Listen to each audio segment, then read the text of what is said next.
Hey YouTube, my name is Natalie. I'm a criminal defense attorney. Welcome to my channel.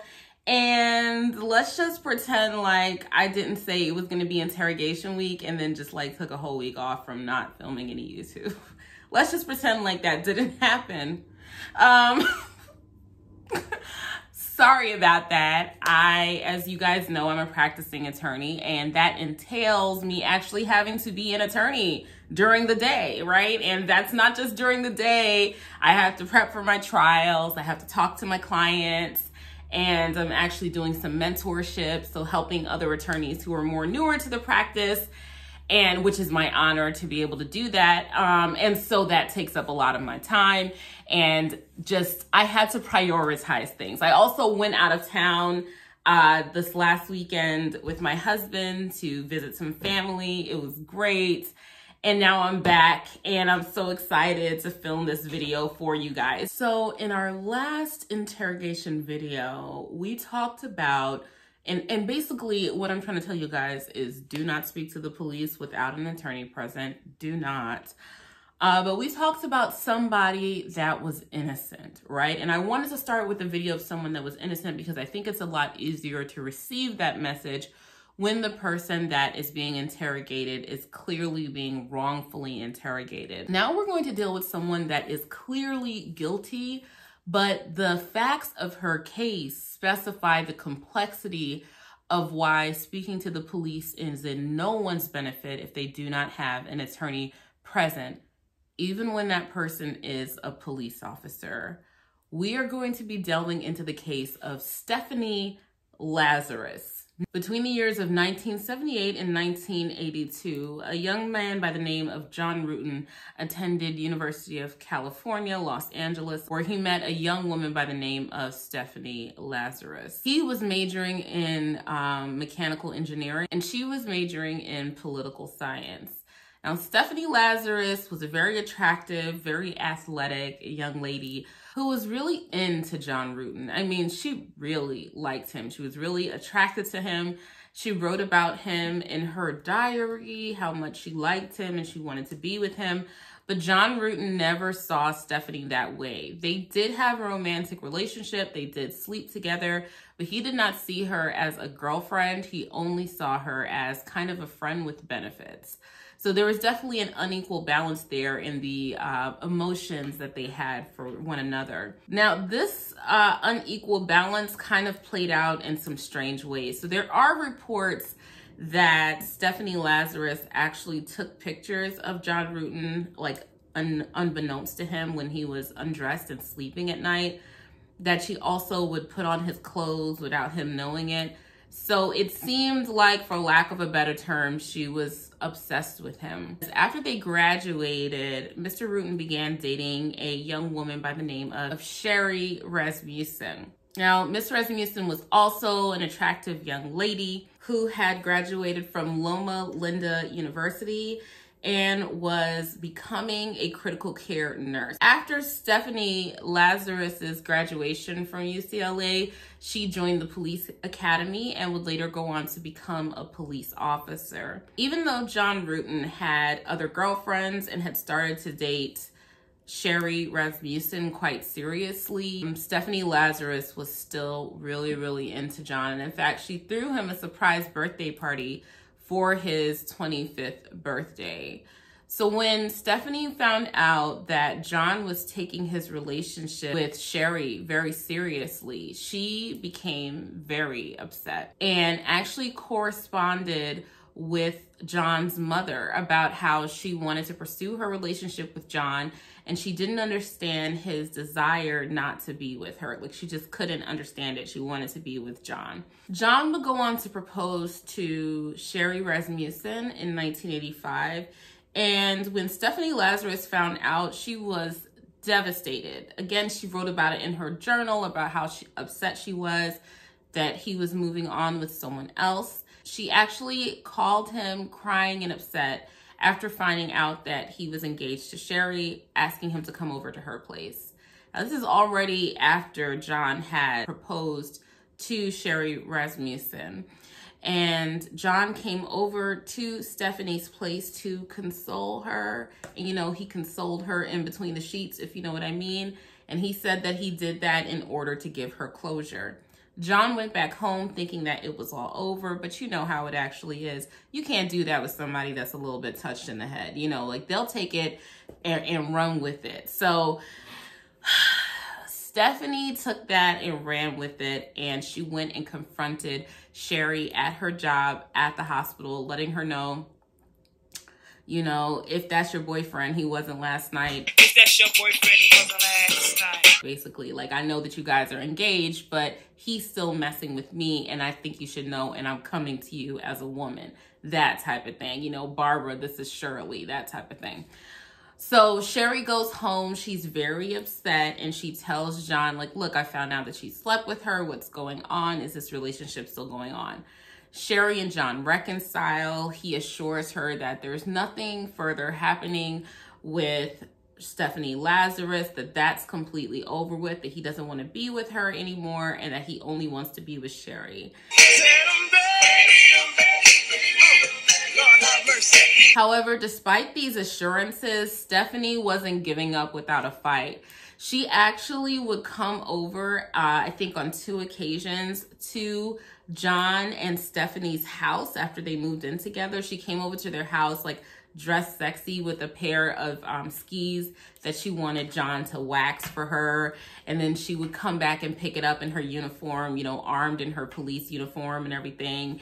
And Sherry started to get really concerned about this. She thought it was very strange that this ex would continue to come over to her house unannounced and show up at her job and get into an argument with her over John.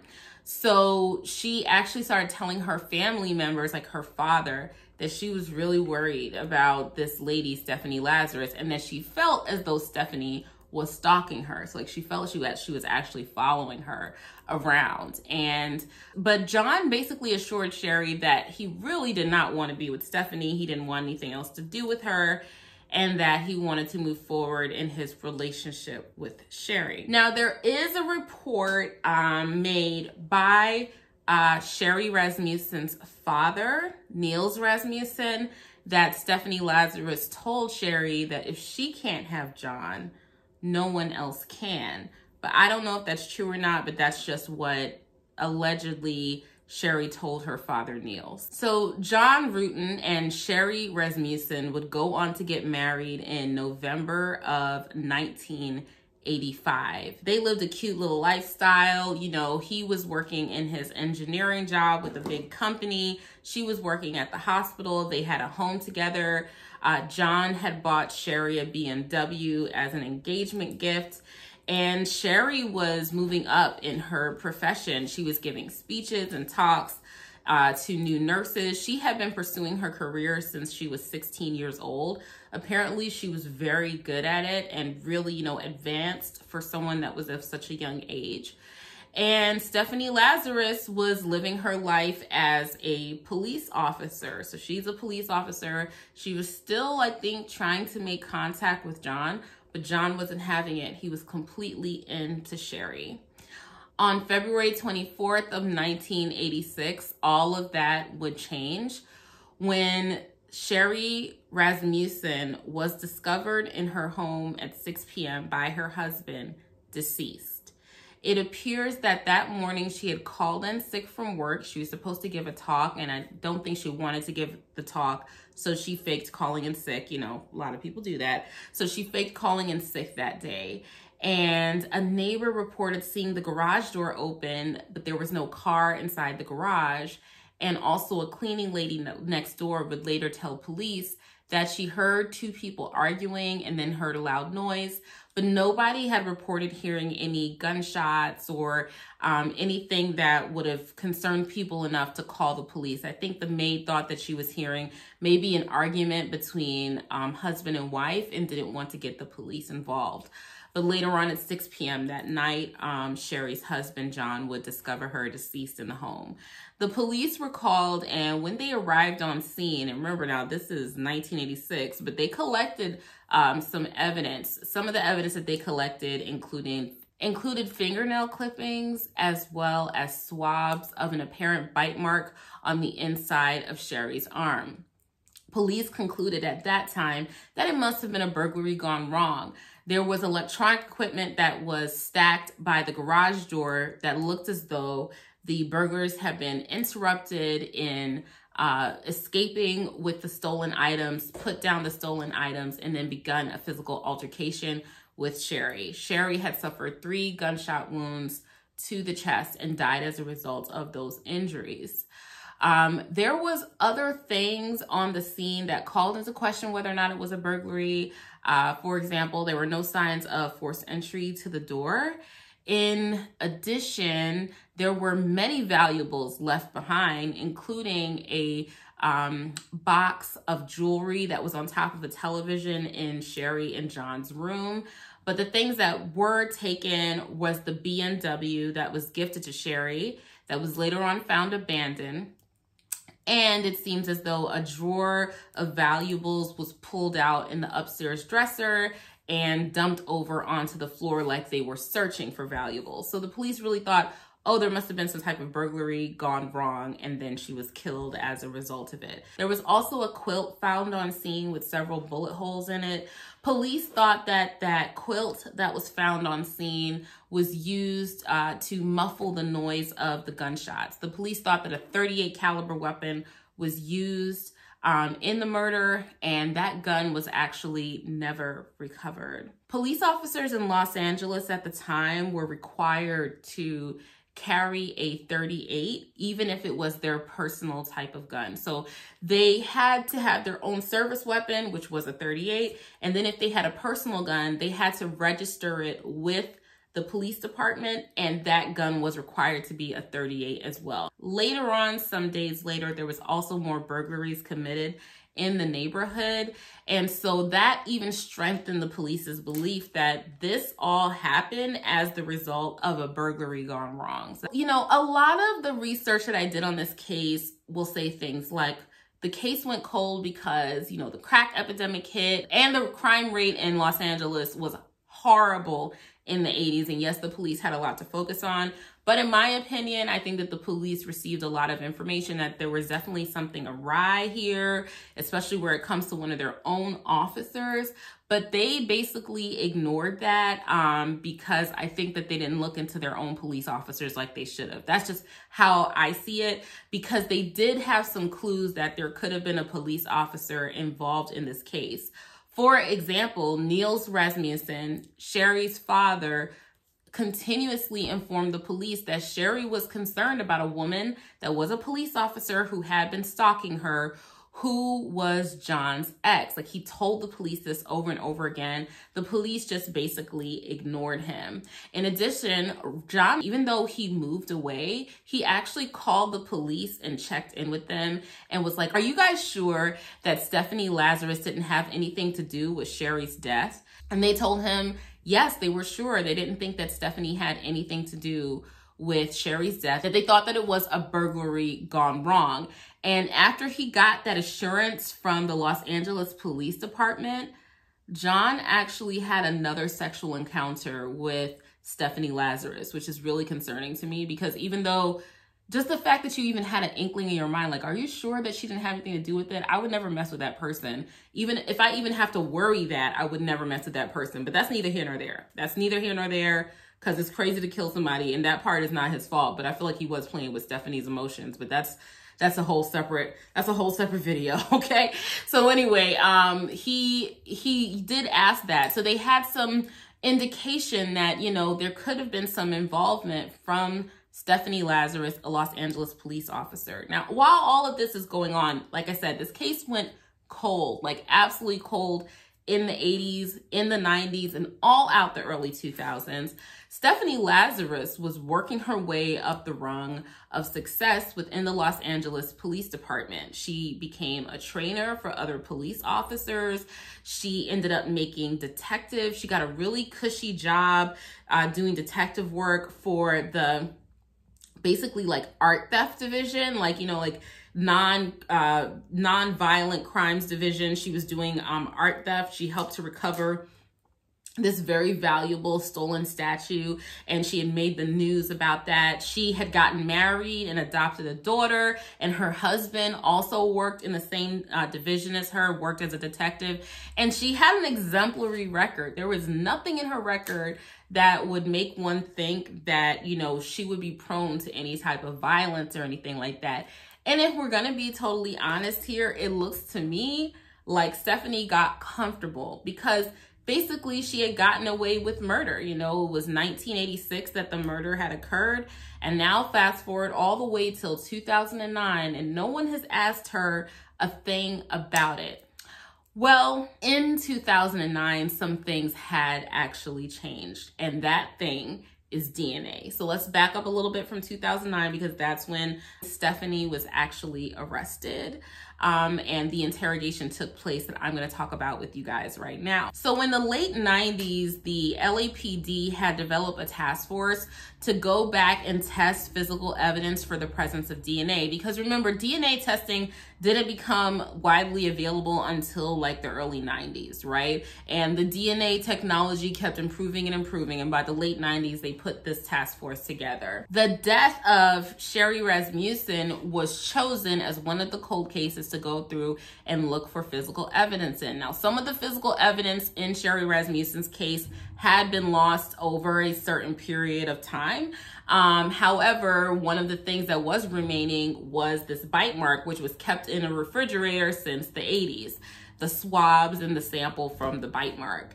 In 2004, a criminologist tested the DNA and found that it actually matched to a female, which severely called into question the theory that this had been a burglary gone wrong, because usually burglaries are committed by males. At the time, it was a clue that there was a bite mark, that the person who perpetrated the crime was actually a female, because the criminalist on the case noted that usually when there's a hand-to-hand combat or physical altercation involving a woman, women tend to bite during physical altercations. It doesn't mean that men don't, it just means that women are more likely and have more of a tendency to do so. So, you know, at that time, back in the 80s, they thought it was a little weird that, you know, Sherry had a bite mark on her. But when they finally tested it all the way out in 2004, they found that the bite mark did belong to a woman. Now, they put it in the national database to see if there was a hit on anyone that's in that database.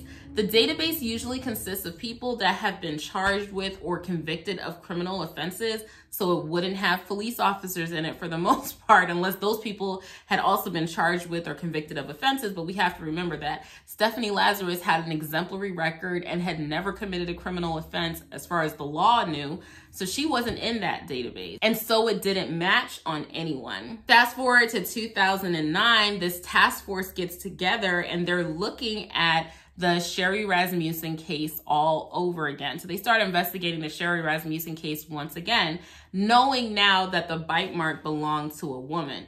The two detectives that were on the case put together a list of 5 women that they believe could have potentially wanted to injure or harm Sherry Rasmussen. And at the bottom of that list, the least likely was Stephanie Lazarus. Because she was a police officer, I guess she was the least likely, but she's the one that they didn't give as much attention to.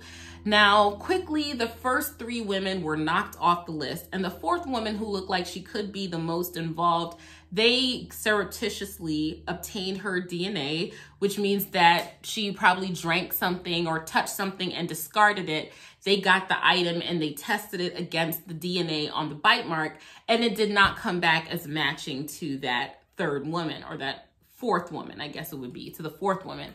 The 5th woman, suspect number 5, was Stephanie Lazarus. So here's the thing, right? You have a police officer who has access to information that maybe other people wouldn't have access to if they were under investigation. She also has friends within the police department. It's a risk of her finding out that they are actually investigating her. So the detectives that are investigating this fellow detective in the art theft unit are really concerned that she will find out that they are investigating her and basically make a run for it, or, you know, go postal or something like that. They're worried. So instead of letting it be known that they want her DNA, instead what they do is follow her while she's on errands, wait for her to drink out of something, throw it away, collect it, and then test the DNA of that item. So the detectives test the DNA of the item, and the item comes back with Stephanie Lazarus's DNA, which matches to the DNA on the bite mark. During this investigation, detectives also learn that just a few days after the murder of Sherry Rasmussen, Stephanie Lazarus reported her personal gun, which was .38 caliber, as stolen to the LAPD. Like I said, you have to report it stolen, you have to report when you buy one, and then she reported when she bought a new one. So she didn't report her service weapon as stolen. She reported her personal gun as stolen, and she reported stolen around the place of the Santa Monica Pier, leading detectives to surmise that she threw it into the Pacific Ocean. So all of this background is leading up to the interrogation of Stephanie Lazarus. This is everything that detectives know before they bring Stephanie in to interview her. I want to make sure that that's very clear to you guys, because it may seem like extraordinary, like I'm never going to kill anyone, I'm never going to commit any crimes. But many times before police bring someone in to interview and question them, they already know a lot more about the case than the person that they're questioning knows. Even if the person has committed the crime, they know a lot more than that person knows, and the interview is just the icing on the cake. There was literally at no point in time during this entire interrogation in which Stephanie Lazarus could have helped herself, yet she provided a plethora of information which helped the police. So the detectives called Stephanie Lazarus to what's known as the Parker Center. And the Parker Center is one of the LAPD headquarters, but it's a secure location. It's a lockup location, meaning that's where they keep people that are arrested or being transported to and from court and jail. It's a holding facility for newly arrested people over at the Parker Center. So they called Stephanie Lazarus, who works in the art theft unit, who's just, you know, a couple of blocks away, to come on down to the Parker Center and speak to them about an art theft investigation. They're going to talk to her about an ongoing case that she already has. Now, the genius part of why they did it at the Parker Center is because it's a secured location where they keep inmates. All detectives, police officers have to surrender their weapon and check it in before going into the center for, you know, safety purposes. So like an inmate can't grab your gun or something like that. So Stephanie comes in there thinking she's going to talk about one of her art theft cases, and she also is unarmed. So she's unprepared for what they're going to be talking about, and she doesn't have any way to, you know, make a run for it or go crazy if she wants to do that. Remember, homegirl has been getting away with murder since 1986, and to me, that has to drive you a little bit crazy, so I don't blame them for taking some extra precautions. Now, Stephanie is brought into the interrogation room, and while she's in the interrogation room, the detectives tell her, look, we just want to talk to you. Stephanie, I don't know if you know my partner. Hey, great. Hi. Stuart, nice to meet you. See you guys. How's it going? Good. No, Nora. Well, have a seat. What this is, I don't want to bring this up in your squad room. Oh, no, it's fine. I think we're good.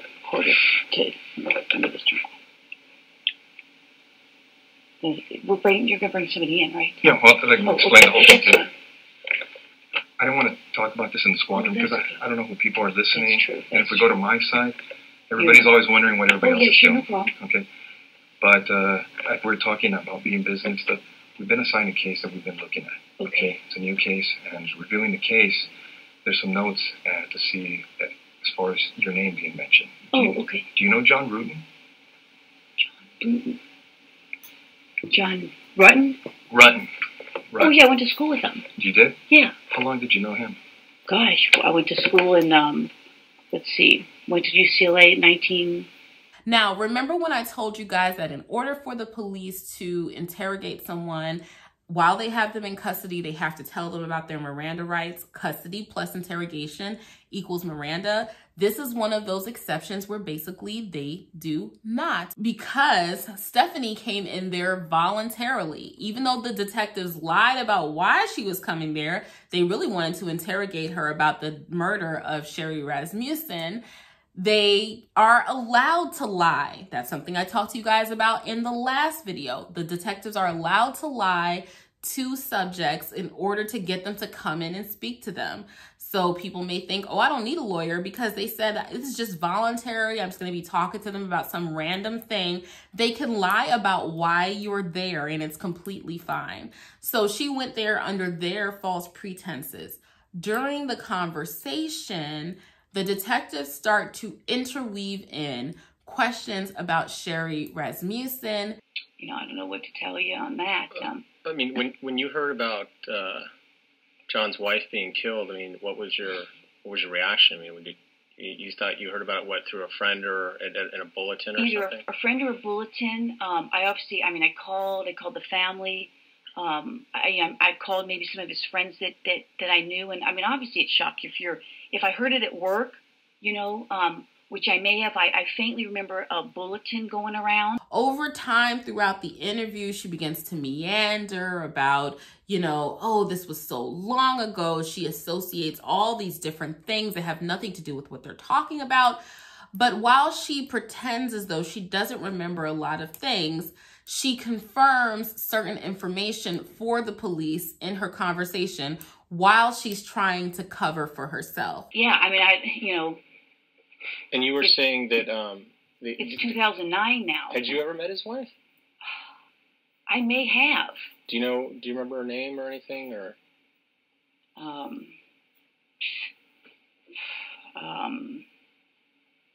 Or what she did for a living, or where she worked, or anything about her? Well, I think I'm going to say that I think she was a nurse. Man, I can't even remember how he said he met her. I mean, it's been so long ago. Well, let me ask you, did you go to their wedding, you know? No, I didn't go to their wedding. No, did not go to their wedding. I couldn't even tell you what year he got married. I mean, you know, it's been a million years ago. Do you ever remember if you ever talked to her? Because it seems like a lot of you who were at the school at UCLA, you guys kind of were friends during and after school. So I don't know if you guys still associated afterwards once he was married or anything. With him? Yeah. No, I don't think so. I'm sure he could have told me. I mean, he could have told me. He could have told me where he lived. Mm-hmm. Did you ever have gone there? I don't think I've ever gone there. That's what I'm saying. I don't want to say, no, I've never gone there, and then you say, oh, I was at a party. Because I don't think so. Yeah. Like I said, we've got these friends. We have parties. My house, their house. I just don't think John ever came. I mean, you're not sure if you ever been to the house because...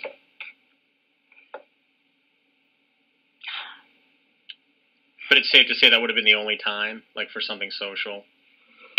Yeah, if I went there for something social, yeah. Okay. I mean... Because I know you went to talk to her at the hospital regarding this issue with John. To, you know, kind of like, hey, you know, what's going to happen here with this thing? But would this ever have followed up to her house when you went to talk to her to say, hey, you know what? I don't even know that I knew where they lived. That's what I'm saying. If I knew where they lived and I'd been there, if it was for something social, I would, and I can't see how many times I saw her face to face. You know, he lived on Roscoe. Did I ever see her there? I don't know. I mean, I may have seen her at his apartment on Roscoe. Mm-hmm. I may have met her there. You know, I mean... But you didn't have any issues with her, right? No, I mean, you know, obviously, if he was dating me and dating her, I probably said, hey, pick or something, you know. Fair. You know, back That's then.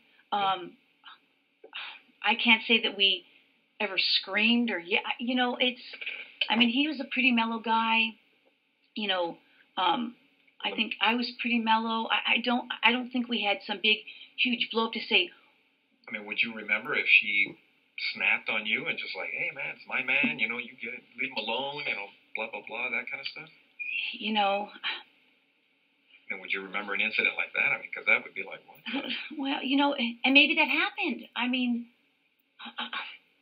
gosh, So, for example, she confirms that she did confront Sherry Rasmussen, that she had been to John, or possibly had been to John and Sherry's home over some period of time, that she and John had a romantic relationship, that John had been messing with the both of them at the same time. Why are all these things important? Well, establishing your presence at the crime scene where you're not supposed to be is definitely going to be bad for you. So putting yourself in a place where you don't live, where murder has happened, no matter how long ago, is never good. Although presence at the scene is not necessarily evidence of guilt, you can't get to guilt unless you can put the defendant at the presence of the scene where the incident actually happened.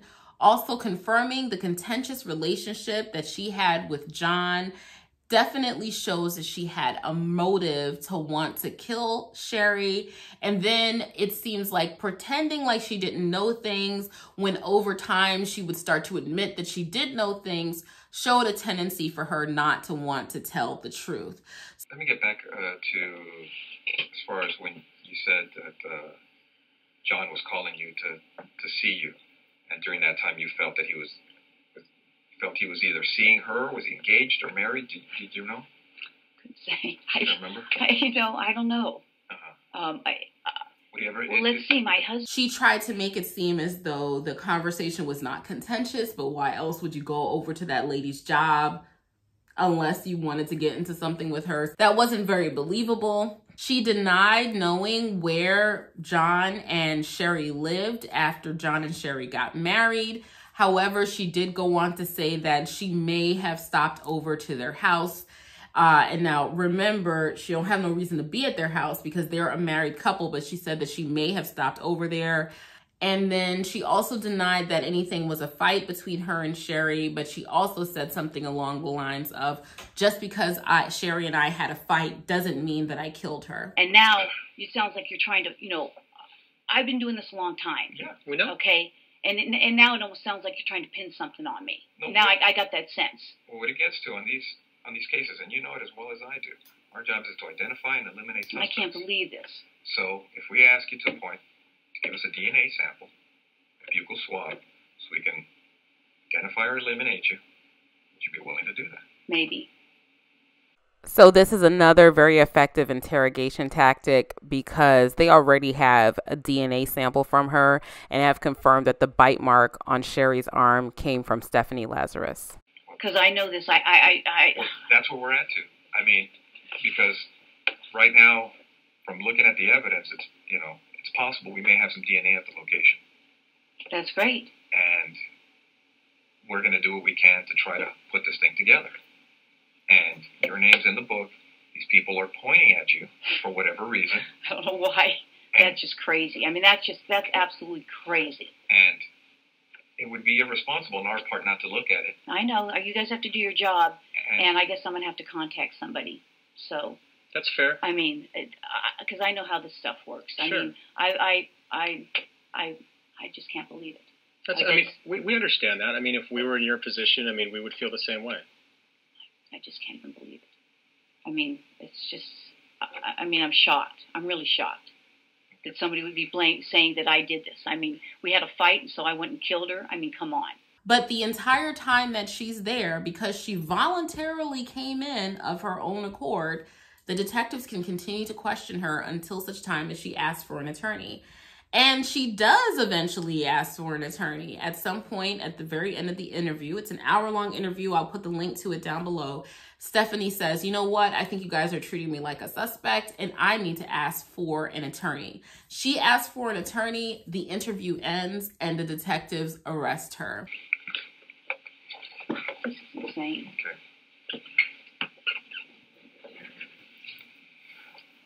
Okay. Stephanie, you know you have the right to remain silent. Do you understand? Yes. Then why didn't you, Stephanie? Why didn't you remain silent? Tisk tisk.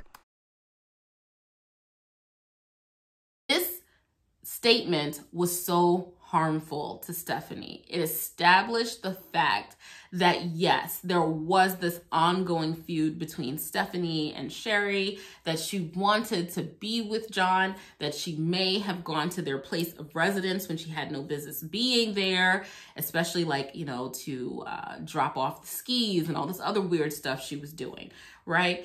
And so it undermined any potential defense that Stephanie would have, that this was, you know, some accident that her DNA ended up there, that, you know, she had no animus towards Sherry, that she didn't have anything going on with John, they're lying on her. She basically acknowledged some very essential facts in the guise of having a friendly conversation with fellow police officers. But it's a key example of how even a fellow detective, longtime police officer, can fall prey to interrogation strategies, such as telling a person to voluntarily come in. If you come in voluntarily, they don't have to arrest you in order to bring you in. They don't have to put you in cuffs in order to bring you in. If, you know, they make it so that you could leave at any time, for example, then they don't have to tell you about your Miranda warnings, your Miranda rights. Another thing that, you know, that happened to Stephanie here was that the detectives lied to her about why she was there, lied to her about why they were asking her about Sherry Rasmussen. They never came out and said until the very end, you're a suspect in this case, and that's why I want to talk to you. And that's completely allowable. That's completely fine. So all of these are reasons why people should not speak to the police, because even other police officers cannot overcome these types of interrogation tactics. So you as a layperson, how do you expect to do that? So, you know, even if you're innocent, ask for an attorney. Let me know what you guys think in the comment section down below. I'll talk to you later. Bye.